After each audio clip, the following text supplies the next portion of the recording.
Hey everybody, Shane Presley here, Rock Paper Podcast. Thank you for tuning in to another brand new episode. Today's features returning guest, The Fighting Side. Had a lot of fun catching up with the guys at practice, talking about some brand new music. They just released 2 new singles today. So you can check those out on your favorite streaming platform, and be sure to check out the video for Fires now on their YouTube and Facebook and stuff. So, but you're going to hear all about them today on the show, and we get into some talk about life on the road and so much more. Hope you enjoy this one. And I do want to remind you, as always, Rock Paper Podcast is brought to you by Friendship Brewing Company in Wentzville, Missouri, serving up all your craft beer needs. Over 25 rotating taps out there. All kinds of tasty eats, your burgers, nachos, pizzas, and pretzels and salads and things. And great live music every weekend on the patio. You got your kicking off your weekend on Thursdays. They've been doing the Singo Bingo night. So Thursday, July 27th, Singo Bingo. July 28th, Friday night, Corey Clapper will be out there. And on Saturday, July 29th, Michael Scott will be at Friendship Brewing Company, 7 to 10. And on Sunday, July 30th, Josh Littig. You've been hearing me talk about it, but they just recently opened up a brand new location just outside of Wentzville in Flint Hill, Missouri. Fli Hi is what they're calling it. And you can come out and join us for the brand new grand opening, July 29th at the Fli Hi location. All-day event going on with music and games and everything else. And you can catch Steve Kyle performing out there at Fli Hi, 7 to 10. And come on out and see what it's all about. Beautiful space. You got the brewery right there. You can see the tanks where everything's brewed. You got a big old patio space. Very unique dining setup with the brand new Fli Hi kitchen. We're partnered up with some of the folks over at Duke's Barbecue to bring you a brand new menu. So come out there and see what it's all about at the brand new Friendship Brewing Company in Flint Hill, Missouri. Find all the details and info at friendshipbrewingcompany.com. Be sure to plug in with them on Facebook and Instagram for more info. And tell them Shane sent you. If you need anything else from me, you can always find me at rockpaperpodcast.com. Hit me up on the socials. Email me at rockpaperpodcast@gmail.com. I would love to hear from you. And with that out of the way, sit back, relax, and enjoy this brand new episode with The Fighting Side. A podcast is kind of like it's like a radio show that's not on the radio. It's on the internet. Does that make sense? Uh-huh. Yeah. That's also like my mom. It makes it sound more confusing, doesn't it? It sounds like this. Hi, this is Timmy from The Fighting Side, and you're listening to Rock Paper Podcast. Rock Paper Podcast. This is beat paper, paper covers rock. Rock beats, scissors, Shane covers non-stop. Never know what new kind of guest that he's got coming at you. Live and direct on the spot. Could be rock, folk, country, or hip-hop, jazz. All kind of folks that he has. Could be an artist or a comedian to make you laugh on the Rock Paper Podcast. double-decker fudge round, rolling round town. Shane coming at you live and direct from ground zero. He's your hero, he's your bestie. Rock Paper Podcast with Shane Presley.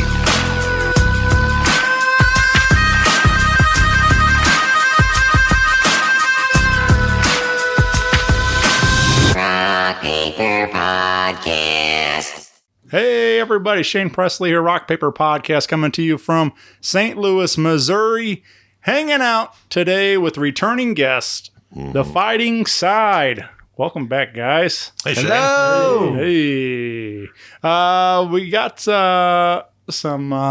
is always fun to be back down here at practice. Yeah. Catching up and talking. Thanks for coming by on our rehearsal nights all the time, man.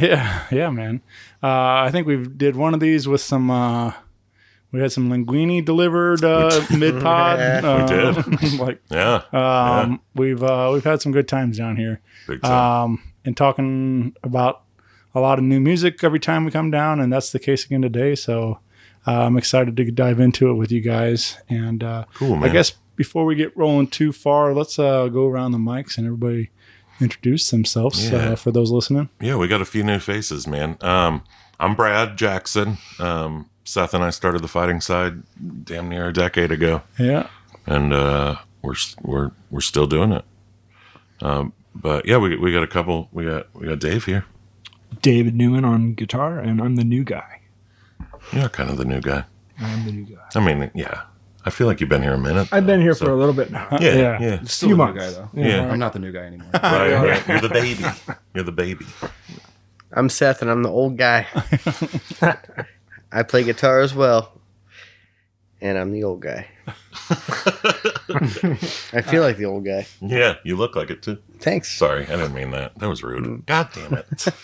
I'm trying to be kinder, and Yeah, sure you are. you're just throwing me these slow pitch softballs. Yeah, I over see here. that. All right. Hey, I'm Ben. I play bass.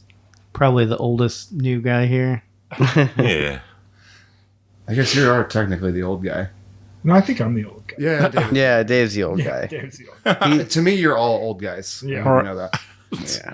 Because this Timmy- is young Timothy. Yeah, Timothy, the tell us baby. your- Right. Little Timmy. Little Yeah, Timmy. Little Timmy. My name's Timmy. Little Timmy. I play the drums. Been playing with you guys for about a year and a half now, I Yeah, think. yeah. Wow. So I'm not the new guy anymore. Nobody's the new guy. I mean, Dave's the new guy, but Ben's the it's old been a guy. little bit. it's been long Yeah. enough. Yeah. And Ben's the old guy. Yeah. Totally. I think, I think when we hung out last year, I think Ben was one of the new guys. Ben was the new guy last Yeah, year, but yes. that was- I was so new I had nothing to say. Yeah, but that was like Now- two and a half years ago. Yeah, 2 years ago. Or Last something. That was right. Yeah. That was before our EP release party, I think. Yeah. If that- Yeah, I think the last Fighting Side appearance on this show was July 21 with the Hellbent. Yeah. So that's right. We released that EP coming up on 2 years ago. Yeah, man. Wild. And we're punctuating with new releases. Yeah, almost 2 years to the date, man. Nice. Right? It's weird how we happen to come on whenever we have new releases. I know, Right, you know yeah. what's It's just wild, though, happenstance. is that I just posted the thing the other day that was like, it was like 5 days ago, that was our album release party for our first album in 2017. Okay. Why do we release everything at the exact same Yeah. time all the time? Wow. This is we're, not by design at all. we it's just- share a cycle. I guess so. Yeah, we're Moon Brothers. that's what that's Blood called. brothers. Yeah, Blood Brothers, man. No, it's wild that I don't know. That was Yeah. an observation. Yeah, it is. It is funny. Like when you start. I mean, it's not like I said, you're not really planning this out, but that's just the way it always keeps. It is the continues to way it fall, is. And like, We're doing the new thing now. yeah, And I don't know. I don't think anybody that creates music loves the new thing. But the new thing is not putting out albums Yeah. really at all. You record a song and you promote the song and then you release the song and then you record another song and you promote that and you do that kind of infinitely forever. You know? forever. And we're on, not like we don't want to. We're working toward that album in the sky, and I think as we write them and as we love them and as we record them, we're probably going to float them out, and then. So we're going to do it a little bit different now. Yeah. Hopefully, we're not just releasing every July; we release perpetually forever. Yeah. I mean, I think that's kind of the key. I think. I mean, again, I don't know anything. I don't think anybody really knows the real answer. It's just everybody's trying to figure it out right now because everything's changed. Yeah. But I think that's kind of seems to be a good method to continually stay on everybody's radar by constantly releasing new material. It's like instead of promoting a record and then disappearing for a year, Right. or whatever, or constantly trying to plug that same record. Totally. Hey, here's a new song every month or every 8 weeks or whatever. And I do get it to a certain extent because I think the process is like just a big part of it in terms of like, when you put out an album, your entire thing is like you're essentially taking as like a working band, as a band that tours, plays gigs, writes original songs, you basically take like a year or two snapshot of everything that you've written and finalize and road tested, and then you put it together, and then you sort of hope that it's received as this body of art. But you think about how it's really the only standard set for that. Like, imagine going to a painter and going, "We don't want to see your paintings until you've got 12 of them." Right. Like, it's kind of a wild concept to go, until you have a whole gallery that we can walk through. It is a little nutty concept to think about, and so you wind up putting out, every album has a song that you're maybe not that crazy about, but you need it because it's filler or whatever. I don't know. It's kind of an attention economy. Exactly. Right. Like everybody wants to put out content. And exactly. Yeah. I think it's funny too. Like in the other medium, you talk about like art, painters and stuff. Like I think about like it's like the opposite for comedians. Like where they put out a special and then everybody doesn't hardly want to hear that material ever again. Right. Mm-hmm. It's like, and then they move on to the next hour material. Totally. And I mean, it is one of those things. It's like if you've listened to a stand-up comedian special and then you go see them live and they're just touring on the special, you're like, I've heard all these jokes. Yeah. Like, I'm going to laugh along with them, but I already know the jokes. Yeah, but I'd rather that than... Man, there's one comedian I saw a couple of years ago, and it was before the special came out. They're working their material out, and it was the very first... it was the very first show of their tour. I'm not going to say who it was, but it was like they're reading from... Oh, like they hadn't really worked out the material. They had all their jokes written down, and were like... they were just reading from it, and they had to wear glasses, and you don't see this person with glasses on ever. And it's just, it was awful. That's a norm. I'm not in tune with stand-up comedy enough to know, like, if you lived in LA or Chicago where it's like huge, and that's where like huge comedians are working on their materials. Are they doing that? Are they going out with like a... I think it's like maybe. I don't know. I don't know how it is for. I'm not a maybe comedian. Maybe an open mic night, but probably not the first night of tour. But this person is like, talk about F it, we'll do it live. I feel like Stand-up this comedy doesn't work like that. I feel like this person maybe like workshopped a little bit of stuff and was like, I'm gonna make this my hour-long show that I'm gonna tour on.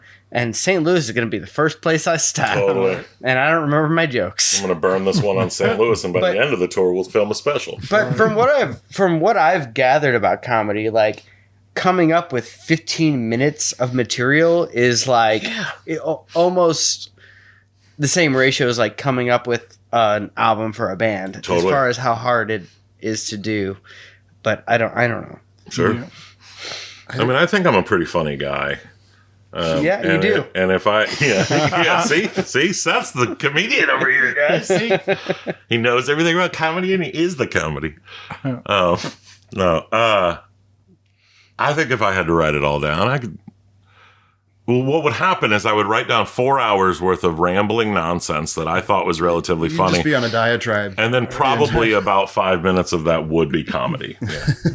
So you're probably right. What I do is I come up with a funny thing, and I say it out loud, and one person laughs, and then I make sure that everyone I know hears that same funny thing. Yeah, because you're like, you guys remember? And then you remind everyone, remember when I said that funny thing? And nobody laughed. Totally. I was a little heartbroken. Have you ever seen those Letterkenny, the quick short? Do you guys watch Letterkenny? I watch Letterkenny. Okay.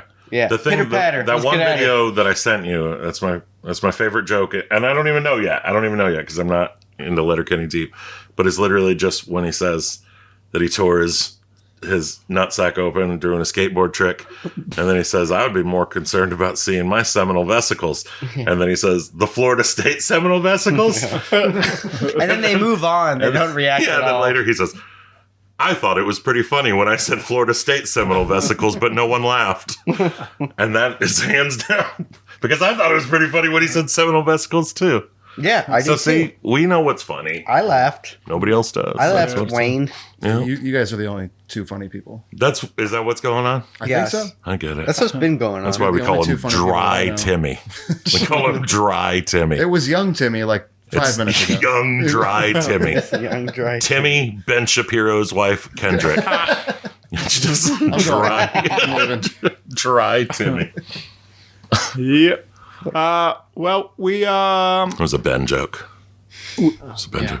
I do have my jokes in writing. Yeah. We got some brand new music on the way. do. And let's start with Fires. Yeah. That's Yeah. good. Yeah. Fires due out on July 22nd to your favorite streaming platform. That's and right. Everything, but let's get into this song. What do you guys want to tell me about this track? Fires is I don't know, you know, it's just the official story of Fire, like the one that I tell when we're playing it live. I guess so. If you want. It's I mean the long and short is just my favorite joke about writing songs on. Shane, we've been through this like 3 or 4 times. Can I talk about this candidly, or do I need to use code? You can say whatever you want. On the Okay, internet. so being high on mushrooms is one of those things where it's like you feel so profound. You feel like you have had the world's most grand epiphany, and you write it down, and you look at it the next day, and you're like, like it just always feels like you're like, guys, I wrote this poem one night, and Meryl, I sent it to Meryl, my girlfriend. I sat on my front porch. And I wrote a poem about how the earth uses the wind to speak to us. Mm-hmm. It didn't make any sense. And I sent it to Meryl, who was not on shrooms at all. And she was just in the house like, like just, and periodically sends me that poem back to me in my other life to shame me. And it was this.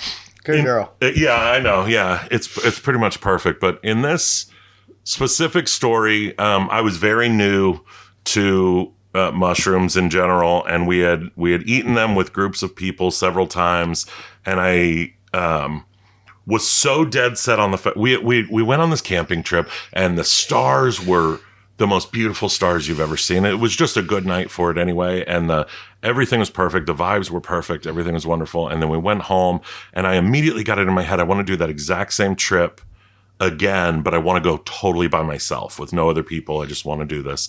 And so I drove out there. I set up my little tent. I did my entire thing. And it was like the shittiest, foggiest, most awful night ever. There were weird sounds. The coyotes were like hunting the entire time. So we're just distant animals screaming a lot. And then I bought those things that change the flames from orange to like blue and green or whatever. And I threw that in the fire, and I'm just peeking, and I can't see 4 feet around the fire. And there's just like terrible sounds everywhere. And the fire's just green and blue and awful. And I just wound up going inside. I took Loretta, the little short bus out there, and I just wound up going in the bus. And I spent the entire rest of the mushroom trip inside the bus in a field an hour and a half away from St. Louis, which was, whatever. But at the point I was trying to feel, and it was probably just because I was tripping mushrooms, and I was like, man, these flames are really bright, but there's no heat. And then I was like, that's the most profound thing I've thought that I've ever had in my entire life. And I wrote it down, and then the next, and all the lyrics to the song too. And then the next day I looked at it and I liked it. And I was like, I don't remember writing this down at all, but it's not terrible. And then I brought it to the band, and then they made it like a cool rock and roll song. Yeah. And so it's like probably, I guess I can't speak for, because people write songs on drugs all the time, but for me, it's the one time that I'll ever write a song on mushrooms that pans out in real life, period. And that's the whole story about Fires. Although it is ultimately meaning-wise or whatever, the entire song is just about the idea that when you share your ness, your what makes you, when you keep your fire real high and you advertise who you are, like people sort of steal your flame a little bit, And so the song is really about keeping your fire low and for the ones that you love and protecting your emotional energy. And the best way I can say it is like counting how many fucks you have to give and who you give them to, I guess, Is that going to get you an E rating? Sorry. That's all right. I put one. It's in G. Yeah. Yeah. Yeah, it's in G.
so they don't see.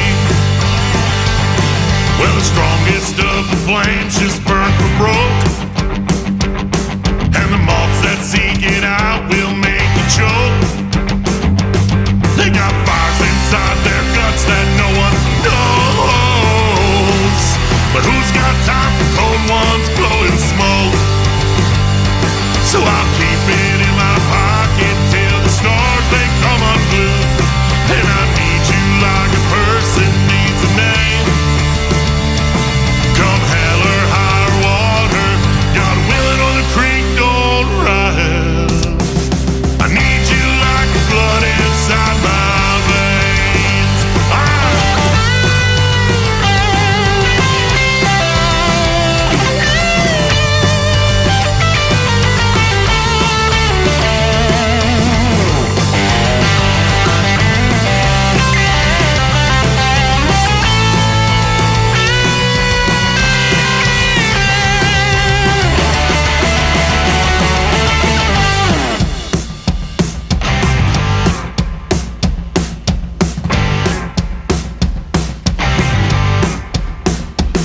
Well, their flames, they burn so bright, but through no heat.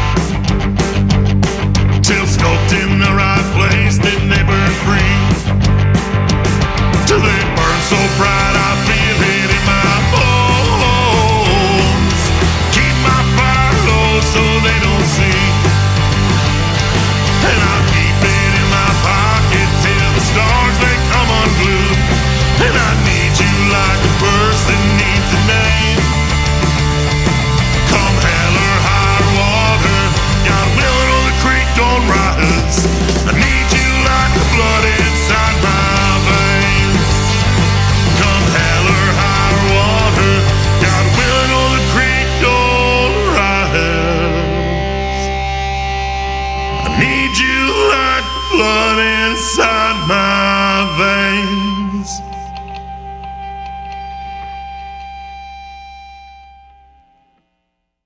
Love this side of what you got. But you guys do have a lot of different sounds, but I like when you mix a little bit more of the rock in with and this is definitely one of those good examples of that. And even kind of starting off with the drums, I kept waiting for kind of like a hey, oh, let's go. Nice. It's fully implied. I like that. It's like just I feel like that's a good. Even if you guys wanted to, do improvised live Totally. stuff, like, I mean, there's a lot of options you guys could, mash up and then Yeah, absolutely. do different stuff with it. But Totally, yeah. No, it's a really good classic rock and roll song. yeah, but it's fun, man. A lot of energy, and it's cool to hear that story that inspired it. Yeah. But yeah, this again available on July 22nd, and so keep an eye out. And we are working on a possible music video for it. Yeah. I haven't wanted to like fully promise, but the music video should debut on the 22nd as well. Is the goal. So keep an eye out. Be sure to click subscribe on YouTube and stuff, and Totally, yeah. follow along on Facebook and Instagram for more info.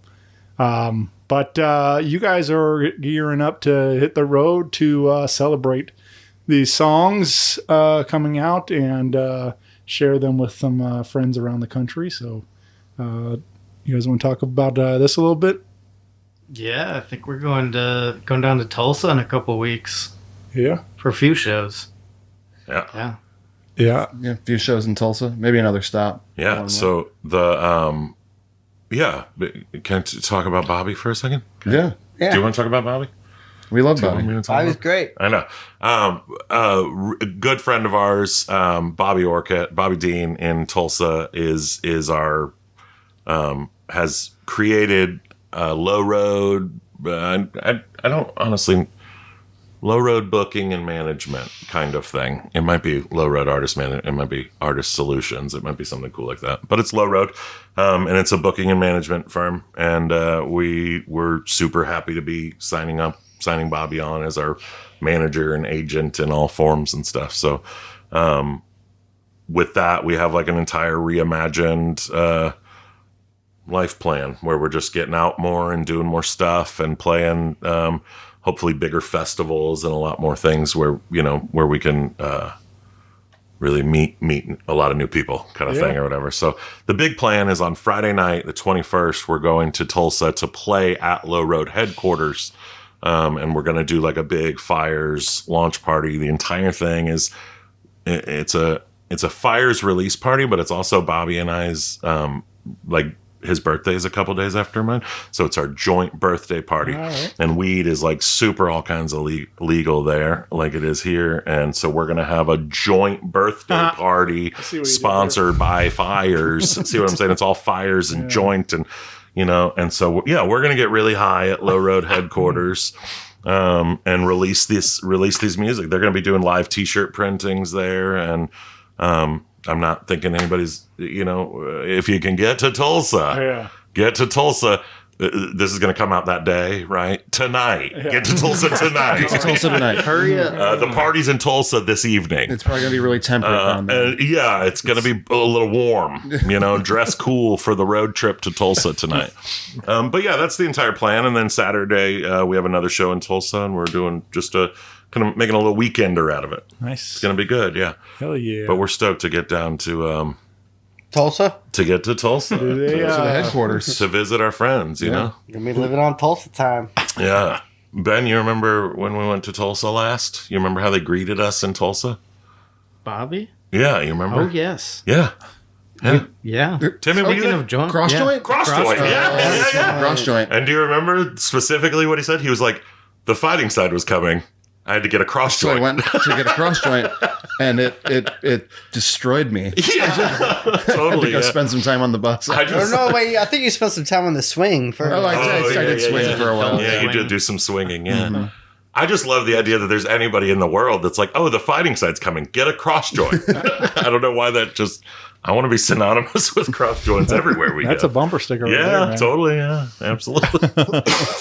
But yeah, we love going down there, man. We're super stoked to I didn't know that you'd met Bobby see them previously already. Oh, yeah. Right. So Bobby was always the guy who, he was the owner of Mercury, or part owner of Mercury Lounge for many years. And then, so in all of our history of playing there and whatnot, Bobby and family have always been really, really good to us. Bobby's going to get us a show at a chicken restaurant. Yeah. I'm in Oklahoma City, right? Or somewhere in Oklahoma. We're going to be playing at a chicken restaurant someday. Man. Yeah. That's my dream. You're more excited about the chicken than you are about playing. Yeah. Yep. Yeah. 2 birds. Yeah. In one of our earliest meetings, he was like, we could try to get you guys at so-and-so's chicken. And I'm sure that probably on the level, it's probably like a really great like road stop attraction with like a really professional stage and like really, I'm sure it's something like that. Right. But I think we're just trying to imagine that it's kind of just a little chicken joint. We were on a Zoom call. Yeah. And I was giving my kid a bath during it. And he said something about a chicken restaurant. And I was like, what? Yeah, right. Book that one. You dropped your kid into the bathtub. What? Chicken? Ben likes his chicken spicy. Yeah. Like 4 fried chickens and a Coke. Yeah. Yeah, Bobby's we're gonna, it's basically just one of those things where it's like, you always, bands,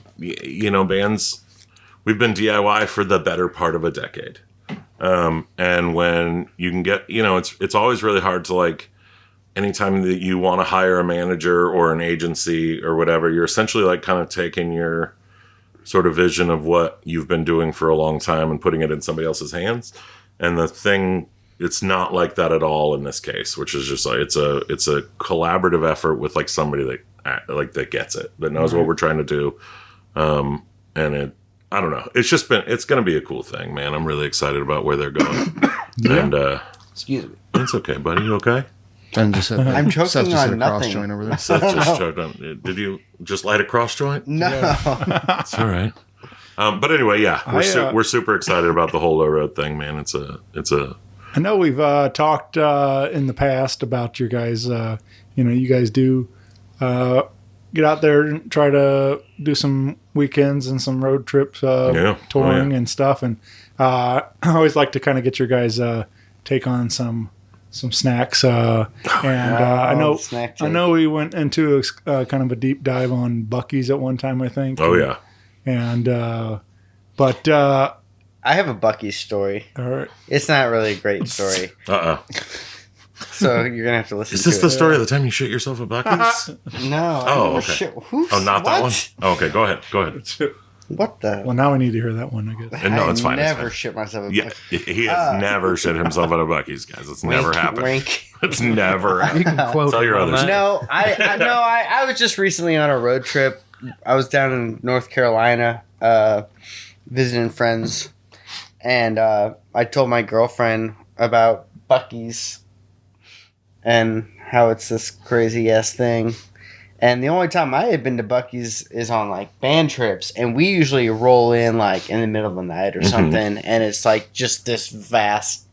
It's the thing. single greatest oasis And it's in like, the and desert it's of like, nighttime it's highways. dead, though, what's- and we what's can just Buc-ee's? kind of like prance around and like shoplift stuff or not shoplift stuff. Yeah, you don't And, shoplift from Buc-ee's. Not from Buc-ee's. Not from Buc-e's. Just from small mom and pop businesses. Oh, come on. Yeah, I'm joking. gotta hit him where it hurts. If you're gonna do it, man. You But we went. I'm like, Hold on, let me pause. no, Okay. no. Dave doesn't know what Buc-ee's is. He just looked at me and he asked me what Buc-ee's was. Buc-ee's And I feel like we have to have the like context. it's like a gas station, but it's like bigger than friggin' Walmart. It's about the size of Walmart, and they have like 600 pumps. I've seen these things. Okay, yeah, you can There's like a Wally's see them out in from Fenton over the that's horizon. Similar. A Wally's is a smaller version of Buc-ee's. Yeah. Smaller. It is smaller, yeah. And Buc-ee's is like it's a super center, and almost every time, I don't know, I guess I've been there a couple times during the day, but normally it's nighttime, like you have to pee. I think they set it up to where like they force close every gas station within like a 72 mile radius so that you come in out of gas because you're always like really low on gas, and then you're like, where are we going to stop? And you come over the hill and it's the shining oasis of exactly. And then you come in, especially in the middle of the night, and you come in those doors, and it's just like, and there's just people in there like chopping brisket. It's and make it like it's a whole like ecosystem a whole in city there. inside a shitty pop-up building. It is. But like I went, they I make was. fudge there. Yeah. And I wasn't exactly like expounding the virtues of Buc-ee's, but I was like, Buc-ee's is like this whole thing, and we stopped there on the road before, and it's got like everything you would want. And so we stop at Buc-ee's at like 2 p.m. on a Sunday, and it's just mayhem, Absolute havoc, mayhem. crazy, like line for like 2 miles from the actual entrance, and it I don't know. The people I was with were like, "Why do you like this? Why do you like this horrible, Totally. just fucking?" It is pretty just- funny, but I think it's such an experience, I guess. It's not a good experience at that time. Dude. That's also very fair. And you have to imagine, like, at a time of day like that, when they're packed like that, they're not just, none of those people are just like commuters. But you also have to figure it's that, like you can't even no, you don't have any personal space. Right. Everyone's just like it's rough, yeah. Yeah. shoulder to shoulder packs out in and Buc-ee's, trying to man. walk in this giant place, and but at 11 o'clock at night it's cool. Yeah.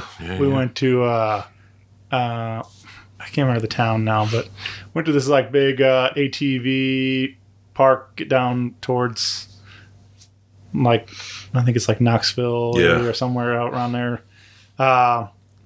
In Tennessee, and giant I don't know, like 200 acres or something like that, Yeah. or whatever, just ATV park, and like and we're cruising. It was my buddy's bachelor party, and we rented a cabin, and we were hanging out, playing in running the hills and having a good time all weekend. And then we were on the way home. We stopped at Buc-ee's, Yeah. and got breakfast. And it's like, I think 5 a.m. or something silly. We were up there, and you're talking about brisket. There was a guy literally, as soon as I walk in the door, fresh brisket on the block. That's what I'm saying, man. Yeah, they Like, throw it out there on the block, and then they chop and they dice it, and you're like, dude, Yeah.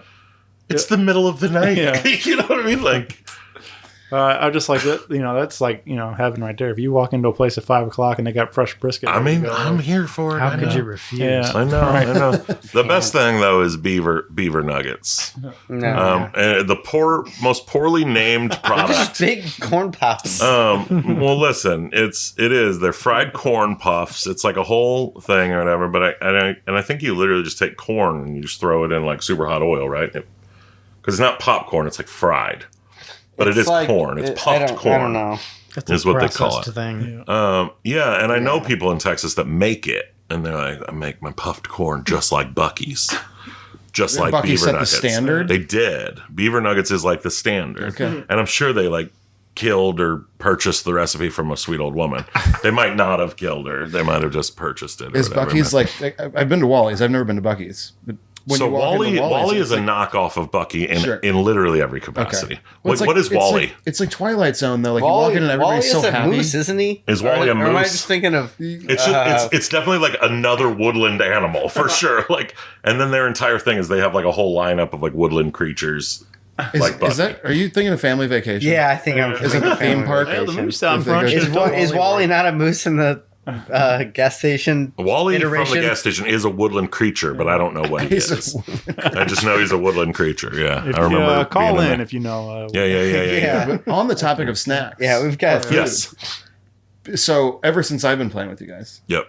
like every city that we've gone to, Oh yeah. it's been country fried steak. It's like a huge thing for Oh, us. yeah. At least one Country fried day steak. of the trip, we all get country fried steak. Country fried steak. And there was this one really funny weekend where we had our friend Corey Yeah. was filling in, playing lead guitar with us, and he's like a gym guy. He's like really healthy. You know what I mean? Yeah. He's that guy. He said every day he eats a bowl of oatmeal and goes to the gym. Yeah. So we went around the table. He said specifically, I wake up in the morning, I make a bowl of oatmeal, I eat the oatmeal, I poop 15 minutes later, and then I go to the gym, and then he goes in, but he also wakes up at like 6 in the morning, right, or something, and then he's like, and by 9 o'clock in the morning, he's like, I feel amazing. He's like, I love the way it feels. And I'm like, I'm sure that's it sounds great, awesome. man. Just Being healthy, or being a healthy person? Yeah, you talking about being healthy, guy? That sounds cool. We went around the table. It kind of made us all feel a little bad about ourselves. It was like, she's like, what can I get you? And it's biscuits or, country fried steak, country fried steak. And he like rubs his hand together and he's like, I'm going to treat myself. Yeah. Can I get one pancake? And we ordered one pancake and we all just kind of looked at each other like, wow, we're just piles of shit. Just for the record, I did not feel like a pile of shit. Right, I know. In my I head, felt I'm like he was a pile of shit. missing out, loser. Have fun pooping your pancake out.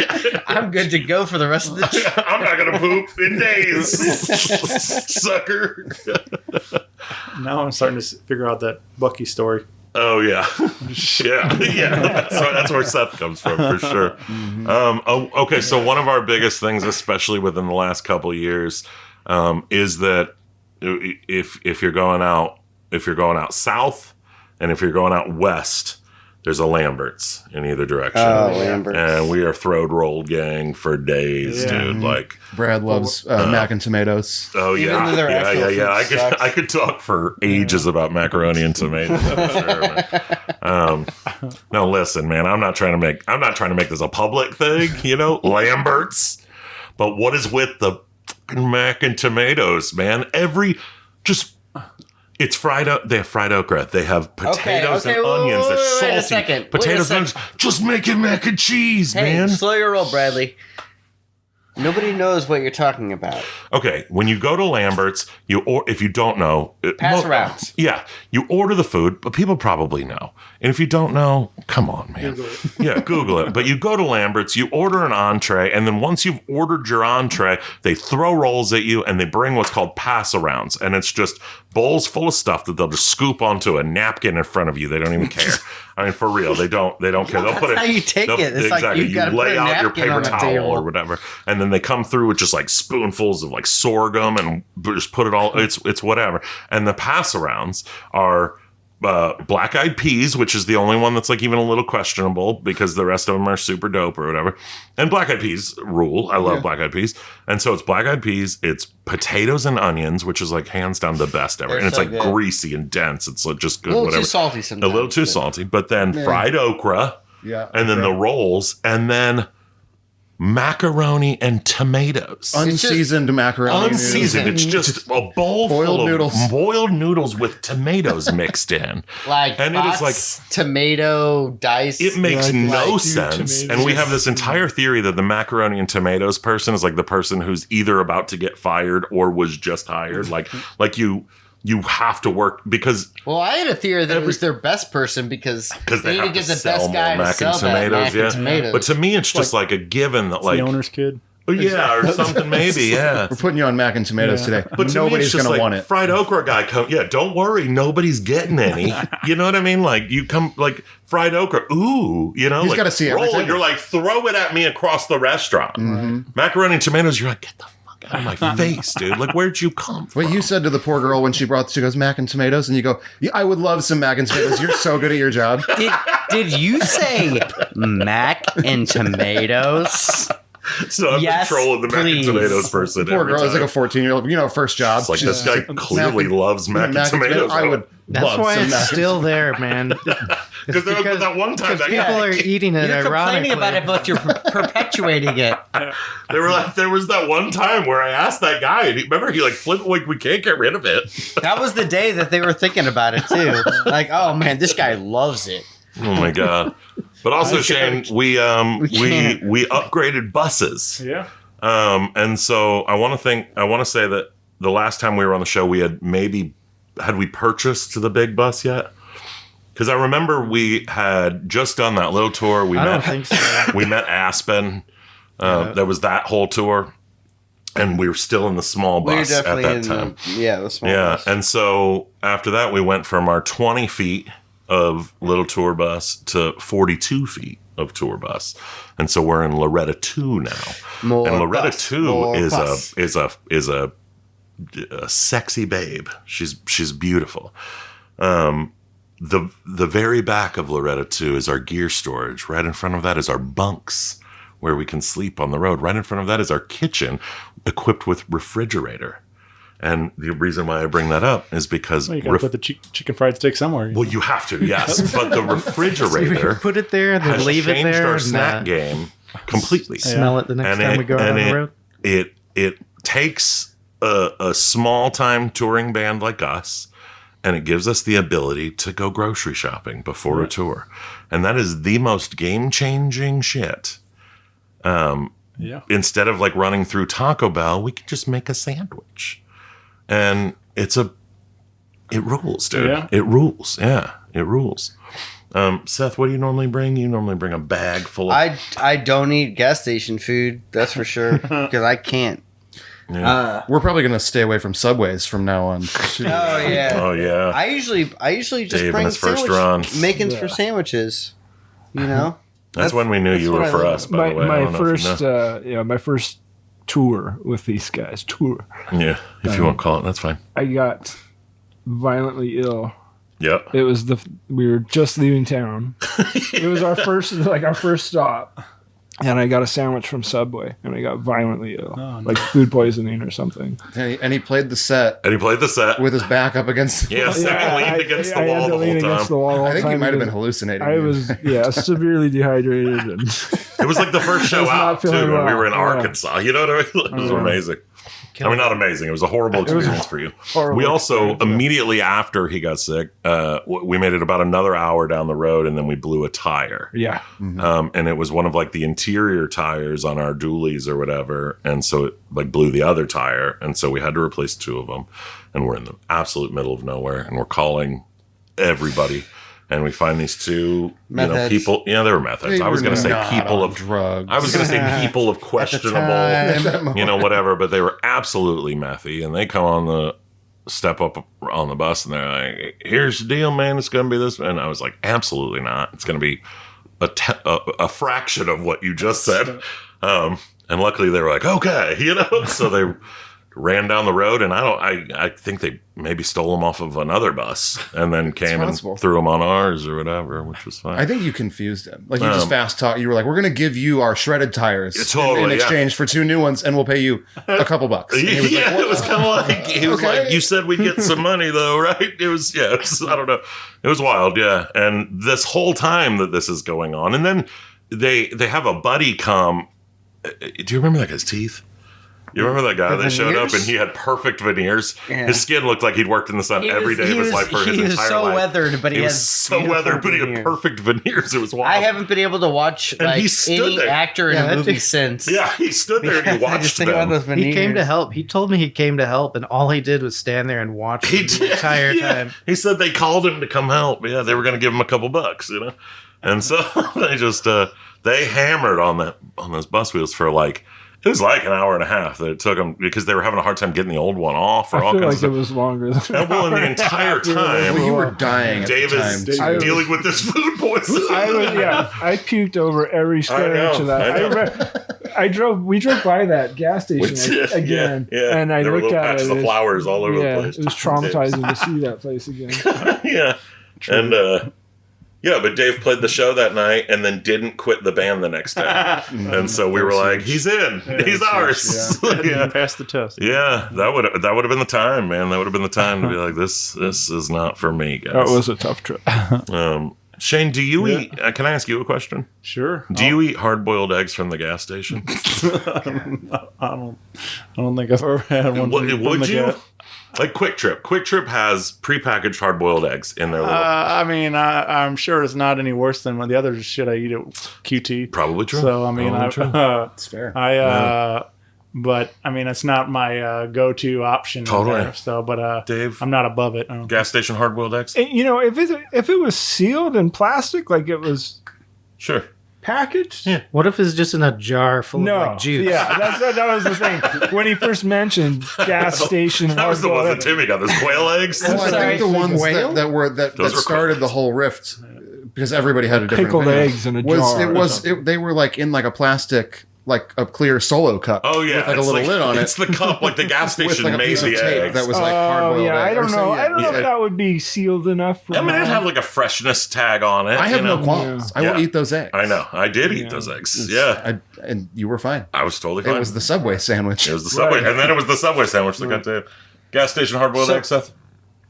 You know my answer Oh, to that. are you saying you would, or are you saying everything in I the world wouldn't messes eat- with I my wouldn't stomach? eat There's a no hard- chance. Okay, first of all, I can't eat stuff from the gas station. That's right. It messes Okay. with me every time. And second of all, I would not eat a hard-boiled egg made by anybody but myself. That's okay. Okay, fair. Trust issues. Ben, I don't remember where'd you fall in the I've got hard-boiled stomach egg issues. Not from a gas station. Okay. Not with a group of dudes inside of a bus. I got it. Yeah. I And appreciate so that, it's Ben. me and Timmy and about 50% Dave, depending on how it's packed. So I'm sorry, Shane. Your answer to that question, you said something like it was probably not worse than anything else I eat. at Right. Quick Yeah. Trip. I remember David Dorney. Oh, Dave Dorney. Yeah. So we probably like in the height of like pandemic, oh, times. yeah. Totally. Brad and this guy Dave Dorney and I and Brad's girl Meryl, we're all sitting outside and just talking about like how people have issues with the vaccine, like, oh, they're putting stuff in there to control our minds or whatever the fuck. And That's how they get you. That's how they get you. we're talking It's for the a good 5G. like 15 minutes about how ridiculous that mindset is. Yeah. And Dave is like kind of this like older, kind of has like a grumpy demeanor. He's got a heart of gold. I love the guy. Yeah. But he's just kind of sitting there not saying anything, and then all of a sudden we said, "Hey Dave, what do you feel about this?" Yeah. You know, and he said, "Shit, I guarantee you there ain't any more mysterious shit in that vaccine than what I'm getting off the roller at QT every day." Yeah, totally. Yeah, It's like, bam, Yeah, that mark is it, the Dave. answer. Mark it, Dave. That is some perfect, Yep, some definitely. perfect Dave Dorney. That's a perfect Dave Dorney quote for sure, man. I- You met Dorney. Oh, yeah. We did the BAM STL. Yeah. Yeah. Yeah, he Totally. was Santa. Yeah, he sure was. Dave Dorney's the best, man, in general. He has questionable opinions about things. I talk about it all the time, but Dave Dorney's favorite cookie isn't. If you said, Dave Dorney, what's your favorite cookie? Favorite cookie. Like, think about it. Like, number one, whose favorite cookie isn't just a chocolate chip cookie? Like, this is the best cookie, right? We don't have to get in. Okay, well, let's go past. But I'm just saying, okay, Let's like go you past have it. chocolate chip, like you have like red velvets, you have snickerdoodles, you have like a million cookies. Dave Dorney's all-time favorite cookie, and I'm not saying it's not a great cookie, but is an oatmeal raisin cookie. I ate an oatmeal raisin cookie 2 days ago, and I was like, this kind of sucks, but it's still a cookie, and I bet Dave Dorney would love this. Right. Dave here has something to say about it. I think you're going to say you love it, dude. Dave's love oatmeal raisin. Listen, I love oatmeal raisin cookies. I totally get it. Okay. Dave, you walk around with a potato in your hand that you cooked in the microwave and take random bites off of it, and that's your lunch and dinner. I'm a simple man. I have simple tastes. Plain microwave potato can't even call it in the baked. palm of your hand, Potato on hand. palming that motherfucker. That's the meal. Do you salt it or put ketchup on it or anything? If I'm feeling like treating myself, If you're feeling festive, I'll salt it, or maybe a dash of Tabasco. if it feels like cooking, Salt, if it feels like cooking, that's what I'll a do. dash of Tabasco. God. I was just. You guys watch Black Mirror at all? Oh yeah, There's the new season. There's an episode where she's it's got that girl Annie from Schitt's Creek is in it. Oh yeah. The episode's called Joan is Awful, and there's a scene where she's like talking about her boyfriend's like cooking so bland, and then she like goes home and he's like, oh my, you got to try this. Yeah. And then she's like, is that salt? Yeah, Is that totally. salt? That's his, that's his idea. Good. Of That cooking. got me. That got me too. I meant to tell you guys earlier that I did mention earlier to you guys, but not on the podcast, but my favorite YouTube channel is probably a little bit old, but it's called like Mi Ranchito to something. Like she's saying like from my ranch to your home. And she's just this she's just somebody's amazing abuela that just cooks the most amazing Mexican food on like this beautiful stove. But in every recipe that she does, a lot of them they don't subtitle. I showed you guys the one where they do subtitle, and so she's just running on in Spanish, and some of it you can catch and some of it you can't. But there's always a moment where she says un poquito sal, and she throws in a grip, like she grabs this grip of salt. She goes un poquito sal, and she throws it in there, and it's like a salt bomb. and in general in life, really like ever since Salt Bay, the Salt Bay, the guy that sprinkles his fancy salt. I've been it was really, I bought this pink Himalayan sea salt and it came in a bag. And so you just have to pinch and sprinkle or whatever. And so then I became a salt cellar person. It's just a little tub that sits by your thing and you take the lid off and you get your salt rather than dashing your salt. You grab your salt. And so 4 or 5 times a week, every time I'm cooking dinner, un poquito salt. Just every single time. That's all. So I'm throwing a fistful of salt in just about everything. And every meal I cook starts with onion and garlic too. So, if you like, I don't know. I've worked in kitchens, and it's like you get really used to feeling how much of a season or salt or whatever something needs, rather than like seeing it. Like that's how I still in my home kitchen. I haven't worked in a kitchen in years, but my home kitchen, I just pinch salt and throw it on there, and it's so hard. Seems like easier to have an idea of what's going on there when you're taking it from your fingertips. Anytime I have to write down a recipe, I'm like, pinch, and I have like huge sausage fingers. So I'm like, what's a pinch? That could be, the difference between a tablespoon and a teaspoon and all that stuff is crazy. All right. But I also feel like the majority of the biggest thing about cooking for everybody, though, is that you have to like dumb down the spices. When you're cooking I guess you don't have to, but I do on my potatoes. Yeah, right. Like you have to like take out the spices. Like you have to, because I don't know. A lot of people would eat like what me and my family eat and think it was spicy or really extra too spiced or whatever. Those are the people that eat mac and tomatoes. Those are the mac and tomatoes people. I agree, man. That's why it's still there. Yeah, I get it. Well, I said earlier that songs with a plural. Yep. And we do have another one due out on July 22nd.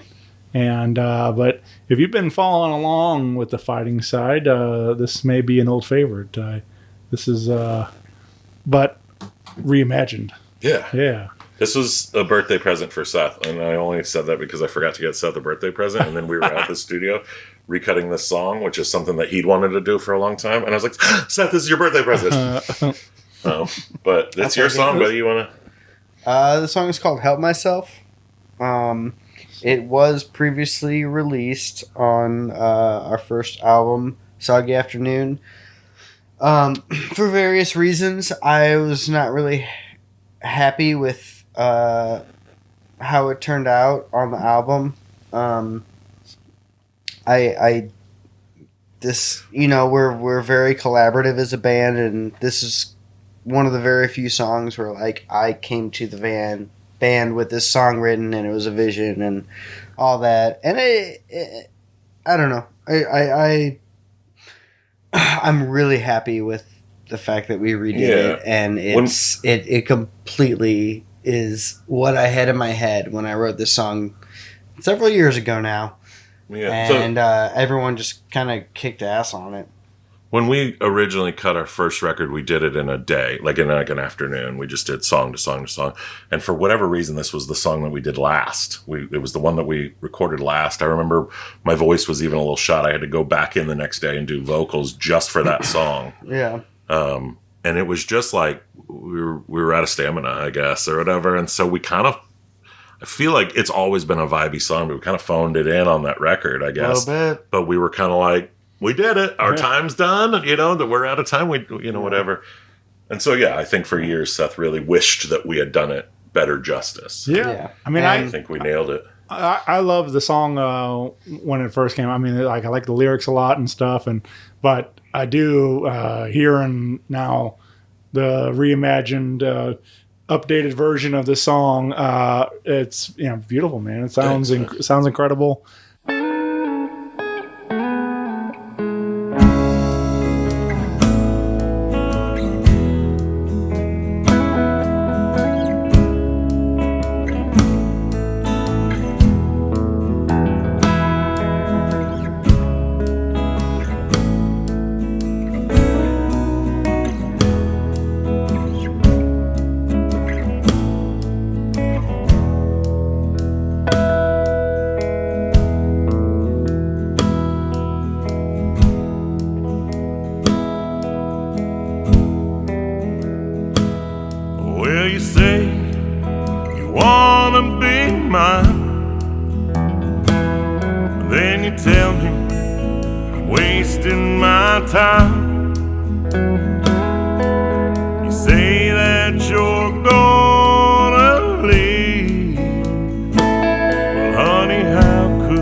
All right.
Now you say you wanna be mine, but then you tell me I'm wasting my time. You say that you're gonna leave. Well, by now, honey, that'd be alright by me. I just can't help myself. Oh, I just can't help myself. Follow my heart, it leads straight to hell, and I just can't help myself. Oh, I just can't help myself. Oh, I just can't help myself. Follow my heart, it leads straight to hell, and I just can't help myself. Oh, I just can't help myself.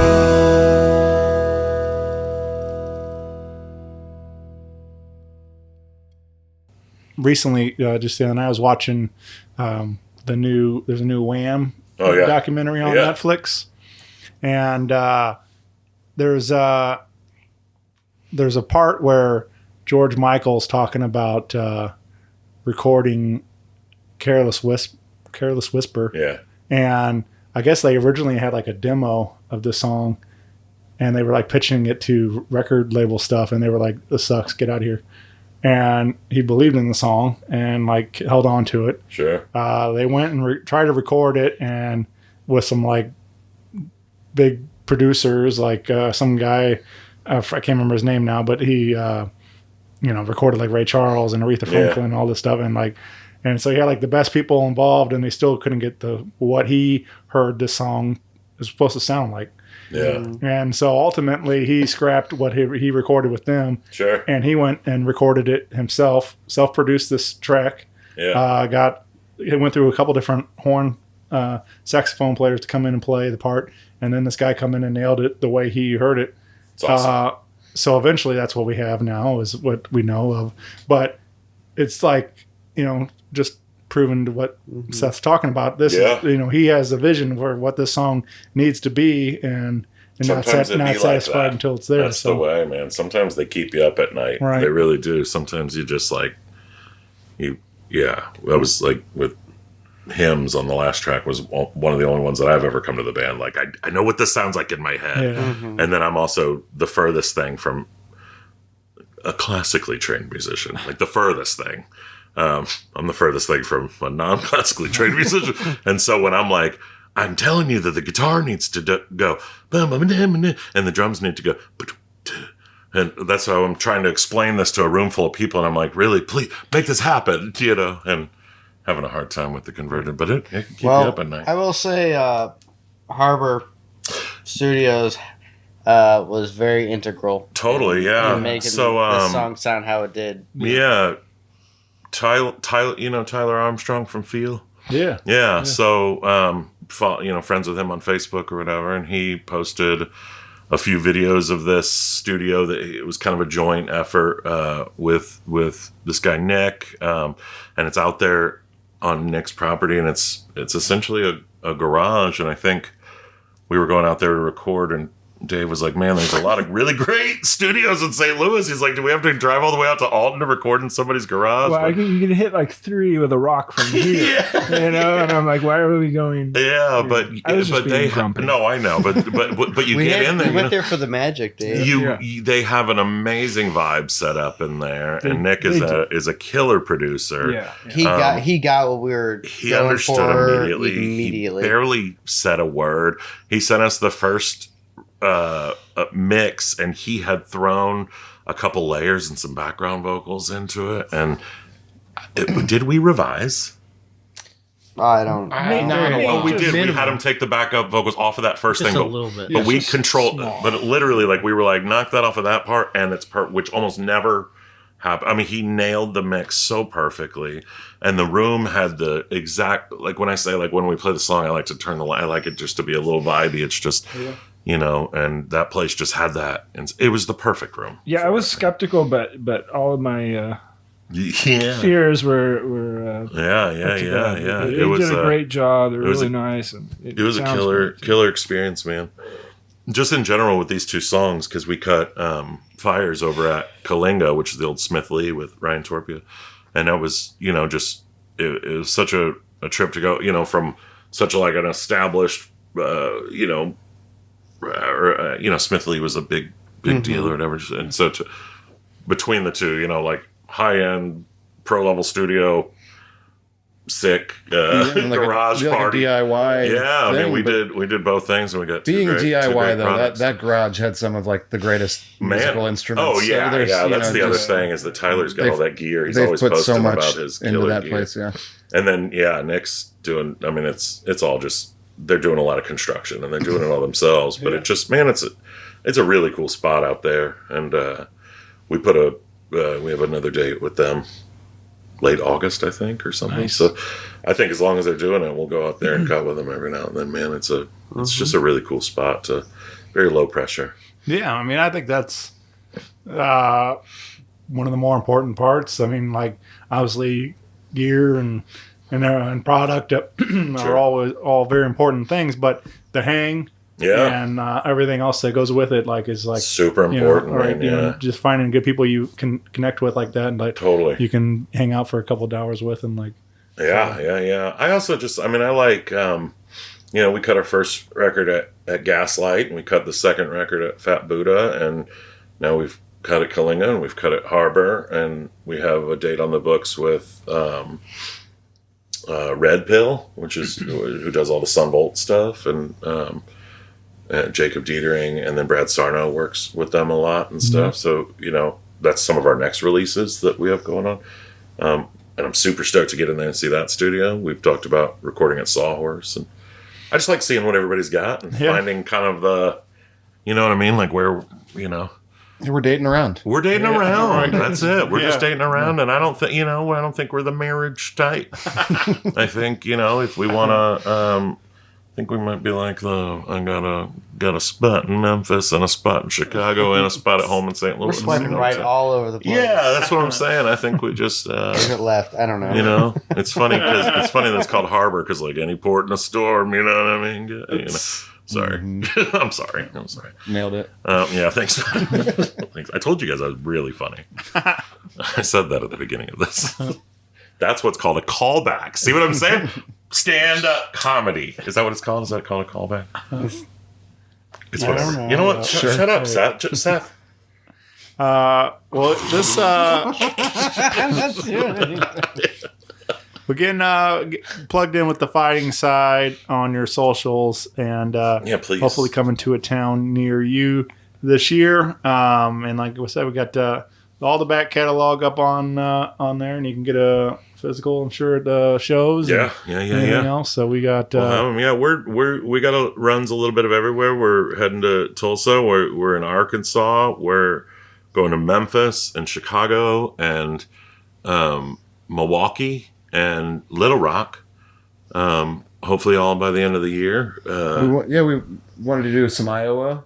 Yeah, we got to do some Iowa. Yeah. Yeah, Ben's entire wish list is in Iowa and Arkansas. He's an exciting guy like yeah, that.